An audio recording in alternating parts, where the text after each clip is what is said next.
मैं सुनील सर एक नए वीडियो में आपका बहुत बहुत स्वागत करते हैं। आज हम लोग कुछ स्पेशल चीज़ पढ़ेंगे। देखिए क्लास अगर हम बात करते हैं 9th और 10th के लिए, तो ये लेसन नंबर आपका होगा 9।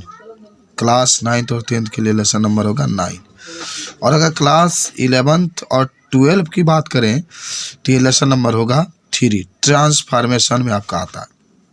ठीक है, तो पहले हम लोग बात जो करेंगे एक्टिव वॉइस की, यानी इस वीडियो में हम लोग एक्टिव वॉइस और पैसिव वॉइस की बात करेंगे।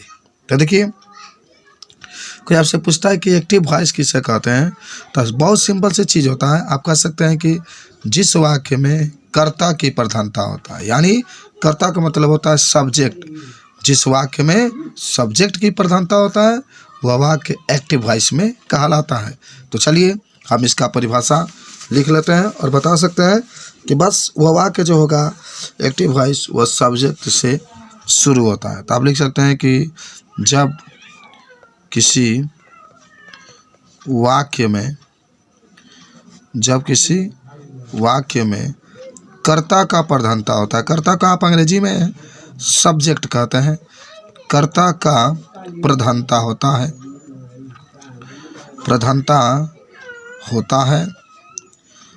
तो उसे एक्टिव वॉइस में कहते हैं। ठीक है, हम लोगों ने जाना कि जब किसी वाक्य में कर्ता का प्रधानता होता है तो उसे एक्टिव वॉइस कहते हैं। अच्छा देखो, हम आपको बता दें कोई भी वाक्य होगा लगभग आपको, अब तो मान लीजिए कि जब टेंस आएंगे ना, कि टेंस के हिसाब से पढ़ेंगे तो नियम कुछ अलग होंगे, लेकिन देखिए लगभग कह सकते हैं कि पहले तो सब्जेक्ट होगा एक्टिव वॉइस में, प्लस हेल्पिंग वर्ब होगा। अब हेल्पिंग वर्ब जो होगा ना टेंस के अनुसार प्रयोग किया जाएगा। उसके बाद से वर्ब होगा तो वर्ब भी होगा टेंस के हिसाब से प्रयोग करेंगे। अब प्लस आपका ऑब्जेक्ट होता है। इस तरीके का माने लगभग हर एक वाक्य की संरचना इस तरीके से होगा।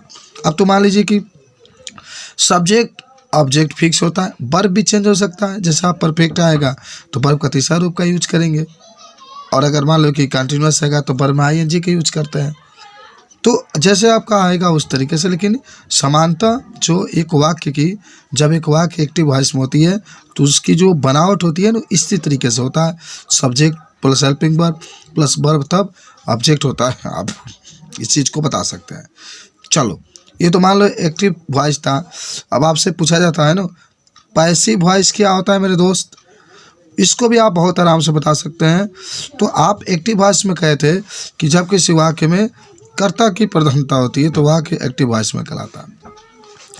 पैसिव वॉइस में क्या कहेंगे ना, जब कोई भी वाक्य होगा उस वाक्य में यदि ऑब्जेक्ट की प्रधानता होती है तो वाक्य पैसिव वॉइस में कहलाता है। माने ऑब्जेक्ट इसके वाक्य के शुरुआत में आता है, और एक्टिव वॉइस में आप देख रहे थे ना सब्जेक्ट की शुरुआत होती है।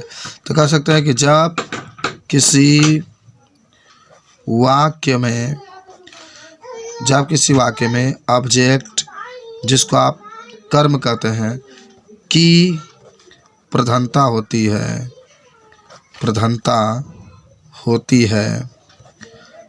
तो वह वाक्य पैसिव वॉइस में कहलाता है। पैसिव वॉइस में कहलाता है।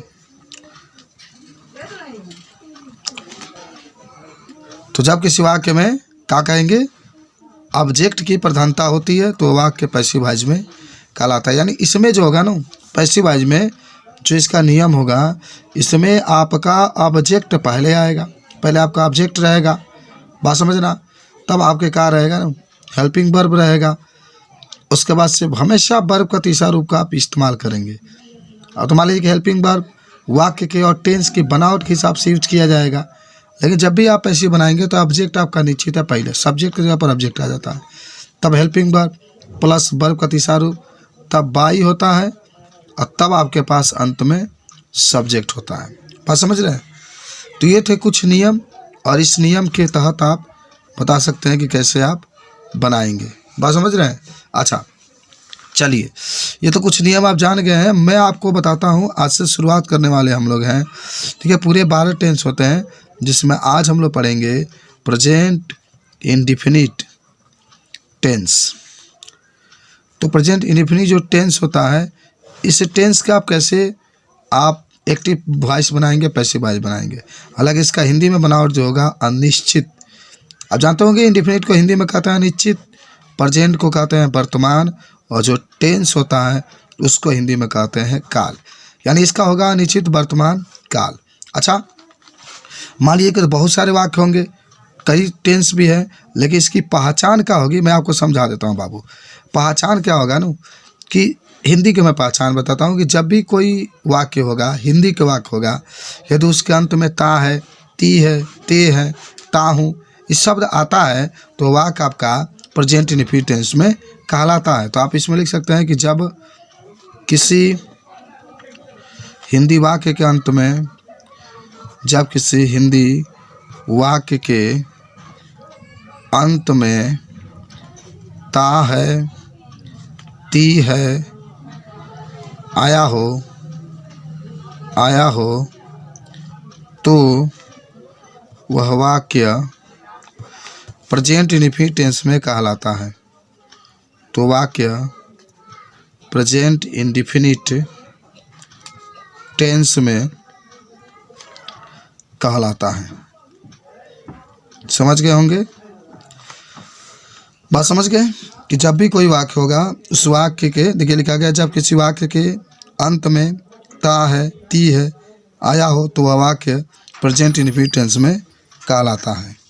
अब इसके बनाने का कुछ नियम होता है। देखिए बाबू, एक्टिव वॉइस में जब वाक्य होगा तो आप पहले क्या करिएगा ना, सब्जेक्ट हम लोग लिखेंगे। सिंपल के लिए मैं बता देता हूँ, प्लस वर्ब का पहला रूप और प्लस यस और ईएस प्लस ऑब्जेक्ट होता है। ये बनाने के नियम आपके पास है। अच्छा देखो, जब कर्ता बहुवचन होगा ना, तो आप यस और यस का प्रयोग नहीं करेंगे, याद जरूर रखेंगे आप। इसका प्रयोग कब नहीं करेंगे, जब कर्ता बहुवचन होगा तब। बात समझ रहे हैं, एक वचन होगा तब भाई वर्ब में आप यस या यस का इस्तेमाल कर सकते हैं। हालांकि इसका जब पैसिव वॉइस के पीवी का मतलब होता है ना पैसिव वॉइस, निश्चित रूप से पैसिव वॉइस में आपको कोई दिक्कत नहीं। ऑब्जेक्ट उठा कर सबसे पहले आप लिखेंगे, पहले ऑब्जेक्ट लिखिए प्लस ईच आर एम में से कोई एक। समझिए, कर्ता एक वचन होगा, आप ईच का इस्तेमाल करेंगे, बहुवचन होगा आर का इस्तेमाल करेंगे, आई होगा तो एम का इस्तेमाल करेंगे। तो object plus is are am plus, देखना ध्यान से, प्लस वर्ब का तीसरा रूप आप हमेशा यूज करेंगे, प्लस बाई, और अंत में सब्जेक्ट। अंत में क्या होगा, सब्जेक्ट। किसके लिए है ये, सिंपल सेंटेंस के लिए। Object plus is are am plus verb का तीसरा रूप, तब बाई, तब सब्जेक्ट हो जाएगा। समझ रहे ना, ओके, बात समझिएगा ध्यान से। अच्छा चलो, अब निगेटिव सेंटेंस के लिए भी देख लेते हैं। तो निगेटिव में क्या होगा, सब्जेक्ट होता है, तब आपके पास डू या डज होगा, प्लस नॉट होगा, प्लस वर्ब का पहला रूप होगा, प्लस ऑब्जेक्ट होगा। बाबू, निगेटिव होगा तो इसका मतलब एक्टिव में है, आपको पैसिव में चेंज करना है। पैसिव का नियम होता है कि पहले आप ऑब्जेक्ट लिखेंगे, तब आप ईज आर एम में से कोई एक लिखेंगे, तब आप वर्ब का तीसरा रूप लिखेंगे, तब आई लिखेंगे, तब सब्जेक्ट। कोई दिक्कत नहीं, object plus is are am plus verb का तीसरा रूप, तब आई, तब सब्जेक्ट। ओके, अच्छा अब आइए इंट्रोगेटिव सेंटेंस, वो भी फर्स्ट टाइप के। Interrogative sentence first type. First type का मतलब होता है कि वाक्य सहायक क्रिया से शुरू हुआ है, यानी पहले डू या डज होगा, तब आपके पास सब्जेक्ट होगा, तब वर्ब का पहला रूप होगा, तब आपके पास सब्जेक्ट होगा, अंतिम में क्वेश्चन मार्क। डू या डज, तब सब्जेक्ट, तब वर्ब का पहला रूप, तब ऑब्जेक्ट, और अंत में क्वेश्चन मार्क होगा। आप जब इसका पैसिव वॉइस बनाएंगे तो पहले ऑब्जेक्ट लिखिए, बस समझ रहा। ओ ऑब्जेक्ट नहीं लिखेंगे ना, पहले तो सहायक क्रिया लिखना है। पहले ईज आर एम लिखिए, तब आप क्या लिखिए, ऑब्जेक्ट लिखिए, ठीक है। तब आप क्या लिखेंगे, वर्ब का तीसरा रूप लिखेंगे, तब आई लिखेंगे, तब आपके पास सब्जेक्ट, अंतिम में क्वेश्चन मार्क। ये सब नियम होता है, समझ रहे हैं। उसके बाद से इंट्रोगेटिव सेंटेंस आपके सेकेंड टाइप के। तो इसमें क्या होगा, पहले प्रश्नवाचक शब्द आएगा। प्रश्नवाचक शब्द का मतलब जैसे बीच में क्यों आ गया, कैसे आ गया, क्यों आ गया, कैसे आ गया, कौन आ गया, तो उसको पहले लिखिएगा। तब आपके पास यही नियम आपका आ जाएगा, ये वाला डू या Dutch, plus subject, okay, plus verb का पहला रूप प्लस ऑब्जेक्ट। ये आपका नियम हो जाता है। बड़ा सिंपल सेंटेंस है, बात समझ रहे हैं। और आप इसका जब पैसिव वॉइस बनाएंगे तो क्या होगा, जो प्रश्नवाचक शब्द है आप उसको वैसे ही लिखिए, प्रश्नवाचक शब्द को आप वैसे ही लिखेंगे प्लस। लेकिन आप एक बात तो जरूर याद रखिएगा ना, पैसिव वॉइस में कबो ही डू डज का प्रयोग नहीं करता। प्रश्नवाचक शब्द plus is are am plus आपके पास ऑब्जेक्ट होता है प्लस आपके पास वर्ब का तीसरा रूप होगा, तब बाई होगा, तब सब्जेक्ट होगा, अंतिम में क्वेश्चन मार्क होगा। ओके, तो इस तरीके से ये प्रेजेंट इंडेफिनिट टेंस का नियम था। लेकिन पहले मैं आपको कुछ एग्जाम्पल बता देता हूँ हिंदी से बनाने के लिए। जैसे कह दिया कि मैं क्रिकेट खेलता हूँ, ऐसा आपका लिख दिया गया, मैं क्रिकेट खेलता हूँ। देखिए ता आ गया, हूँ आ गया, ये आपका होगा प्रेजेंट इंडेफिनिट टेंस में। आप इसकी अंग्रेजी बनाएंगे ना तो वो एक्टिव वॉइस में कहलाता है। पहले मैं के लिए आई लिखेंगे आई, तब प्ले खेलना के लिए देखिए पहले सब्जेक्ट है, ये ऑब्जेक्ट है, ये वर्ब है। तो मैं के लिए आई, खेलना क्या होता है प्ले, इसमें यस नहीं लगाएंगे, क्रिकेट के लिए क्रिकेट लिख देंगे, आप फुल स्टॉप कर देंगे। अगर आप इसको पैसिव वॉइस में बनाते हैं तो पहले क्या करिएगा, पहले तो ऑब्जेक्ट लिखेंगे। अभी आपने नियम लिखा था, देख लीजिए, आपको दिक्कत हो रहा है तो पहले ऑब्जेक्ट लिखेंगे, तब इज आर एम लिखेंगे ना इसके अनुसार, तब वर्ब का तीसरा रूप, तब आई, तब सब्जेक्ट। ये नियम होता है।